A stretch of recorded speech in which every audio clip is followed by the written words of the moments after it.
Nous vous invitons à écouter le message du président du Faso, livré donc ce matin à la traditionnelle montée des couleurs. Suivons donc. Camarades, bonjour. J'espère que tout un chacun s'est très bien réveillé ce matin. Dernière semaine du premier mois de l'an 2026. Donc je profite à souhaiter à toutes et à tous bonne et heureuse année 2026.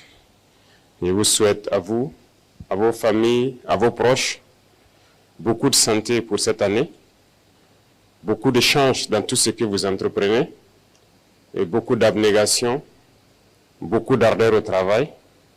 Et je sais que l'endurance, l'allure de ces 3 années passées n'est pas simple. Vous avez appris à travailler sous pression. La pression va continuer. Et tenez bon, attachez les ceintures.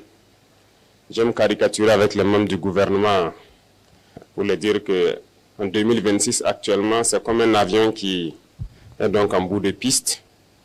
Et nous allons mettre les pleins gaz pour atteindre en fin d'année ce que les pilotes appellent V1. Ce qui veut dire qu'il y aura encore plus de pression pour 2026. Et donc, tenez bon, attachez les ceintures. Je tiens aussi à vous féliciter pour tout ce qui a été fait durant 2025, mais surtout durant donc, ces 3 années.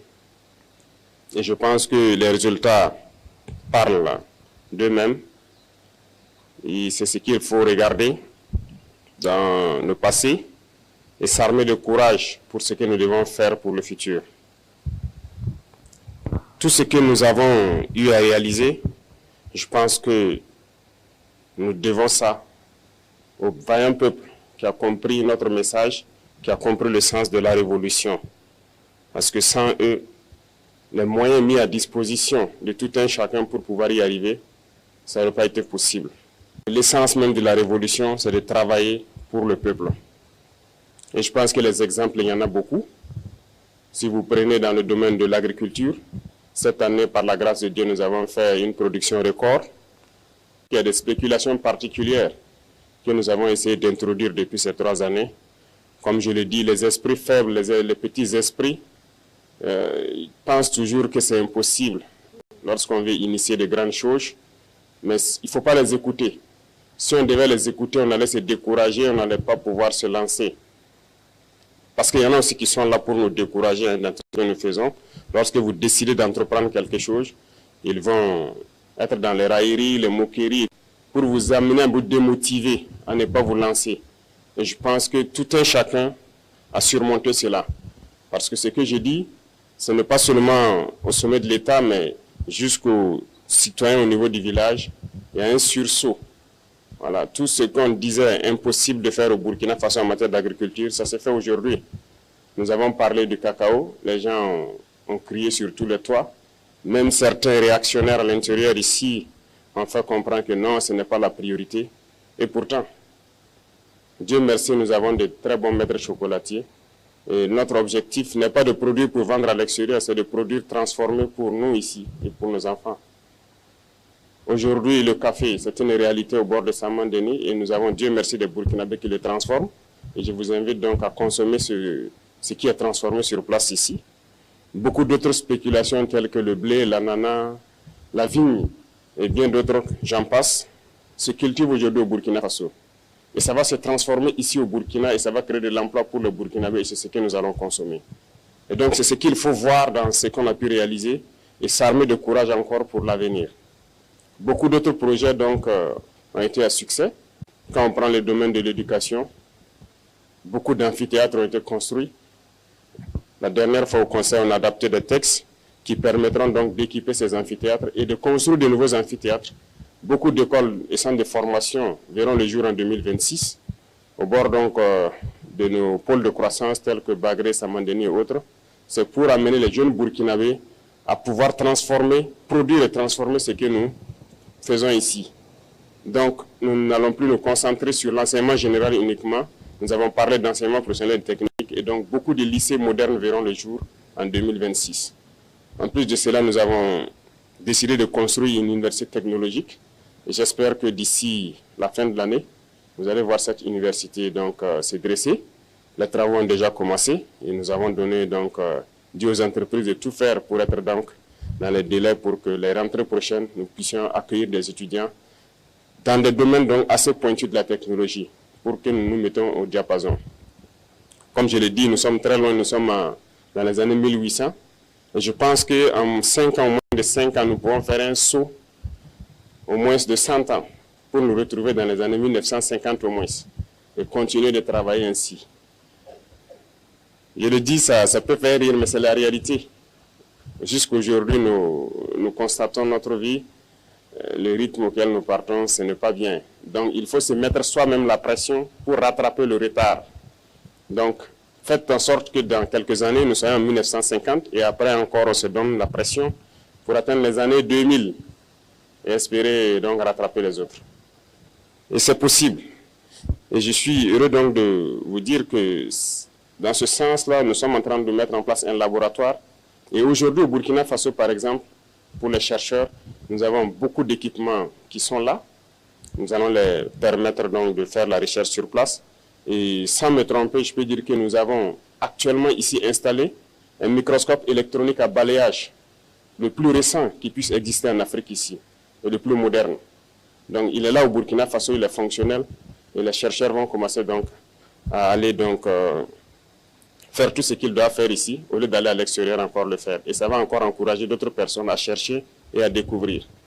C'est pour dire qu'il y a beaucoup de domaines que nous n'avons pas oubliés, en passant par la santé, tout ce que nous sommes en train de faire, notamment les centres de santé communautaires qui sont construits et qui seront équipés. Ça fait partie aussi du lot donc, de mesures prises donc, lors du Conseil dernier. Et donc tout cela, c'est à votre actif, c'est à l'actif de toute l'administration et c'est avec donc l'appui et le soutien de notre vaillant peuple que nous arrivons à le réaliser. L'initiative Faso Merbo, qui est devenue une agence aujourd'hui, alors lorsque nous entamions l'autoroute, certains doutaient parce que c'est un projet qui est là depuis plus d'une décennie. Bien sûr, nous avons trouvé le projet et lorsque nous avons donc cherché à comprendre même le projet, c'était une autoroute de 2 fois 2 voies. Et les entreprises, en majorité étrangères, qui avaient fait des propositions, les moins chères étaient, je pense, 1032 milliards pour faire les 2 fois 2 voies. Et donc, on nous proposait de nous financer pour pouvoir le réaliser en 10 ans, pour les délais les plus courts. Il faut être conscient. Pour nous condamner les générations qui ne sont même pas encore nées à des prêts de 50, 60 ans pour construire une autoroute de 2 fois 2 voies qui sera dépassée dans peu de temps. Lorsque nous avons voulu savoir si c'est 4 fois 2 voies, certains même se sont moqués de nous, certains entrepreneurs, ils n'y croient pas. Dans un tel pays, 4 fois 2, c'est pas raisonnable. Certains ont dit que ça devrait nous coûter plus de 3 000 milliards. Mais comme je dis, dans la révolution, c'est la responsabilité, c'est la conscience. On ne va pas rentrer dans ces schémas. Voilà pourquoi nous avons décidé de le faire nous-mêmes. Parce que nous avons confiance en nos ingénieurs, nous avons confiance au potentiel des Burkinabés. Nous avons donc cherché des équipements de tout ordre. Aujourd'hui, sur ce chantier, je peux dire que le chantier il est unique en Afrique. Il n'y a pas un chantier d'autoroute pareil qui mobilise autant de monde, autant d'équipements. Il n'y en a pas. Les travaux de nettoyage, il y a plus de 100 bulldozers sur ce chantier. Et je ne vois pas pareil. Je m'étais donné 2 mois pour qu'ils puissent finir le nettoyage. Et je pense qu'ils ont tenu le pari.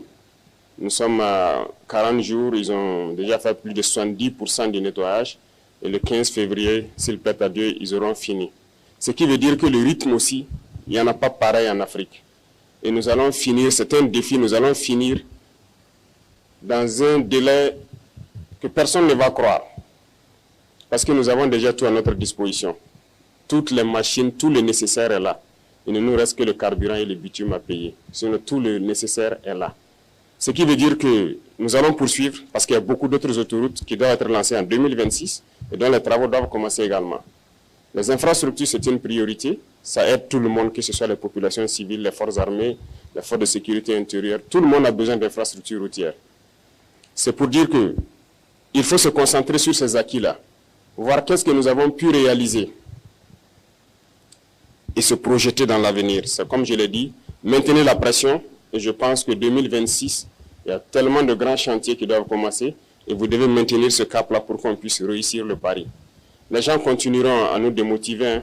Les impérialistes, ils ne manquent jamais de tours dans leur sac. Ils vont continuer à communiquer pour ternir l'image, pour nous démotiver. Il ne faut pas les écouter. Il y a aussi ces individus esclaves de salon là qui ne peuvent jamais changer. Je l'ai dit, eux, c'est comme une malédiction qui les poursuit. Peu importe ce que vous ferez, génétiquement, ils sont esclaves. Congénitalement, ils sont aliénés. Ils ne peuvent que suivre ce que les impérialistes disent. Montrez-leur le soleil en plein jour, ils vous diront qu'il fait nuit. Donc c'est une malédiction. Et ils vont continuer à vous décourager, à parler. Mais le plus important, c'est ce que vous faites. La réalité est là et on avance. C'est ça le plus important. Pendant qu'ils sont en train de faire les railleries, leurs moqueries, nous on crée des usines, on crée des infrastructures et on crée de l'emploi, on produit et on se sent bien. C'est le plus important. Donc j'invite tout un chacun à faire comme le vaillant forces de défense, les forces de sécurité, les vaillants VDP.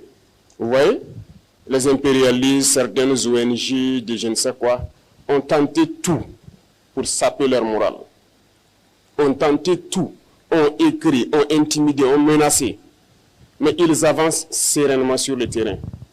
Aujourd'hui, certains peut-être sont fatigués, ils ne parlent plus d'eux, parce que le résultat est là.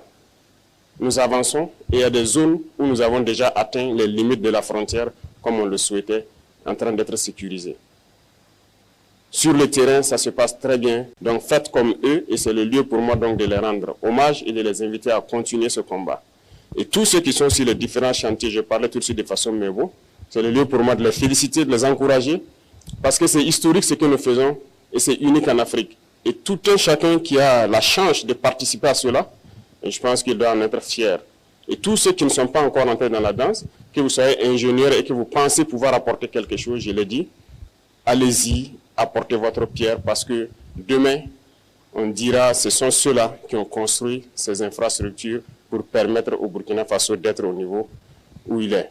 Donc, merci beaucoup. Je vous souhaite encore bon courage parce que le courage, vous en avez tous besoin. Le courage, vous en avez besoin pour transcender tout ce qui peut se dire. Bon courage à tous pour 2026. Je vous souhaite bonne chance encore dans tout ce que vous menez parce que vous en avez besoin. Et je souhaite que la santé soit au quotidien pour vous, pour vos familles, pour vos proches, pour vous permettre de travailler avec la tête libre. Merci beaucoup. Je vous souhaite une très bonne semaine et à très bientôt, s'il plaît à Dieu.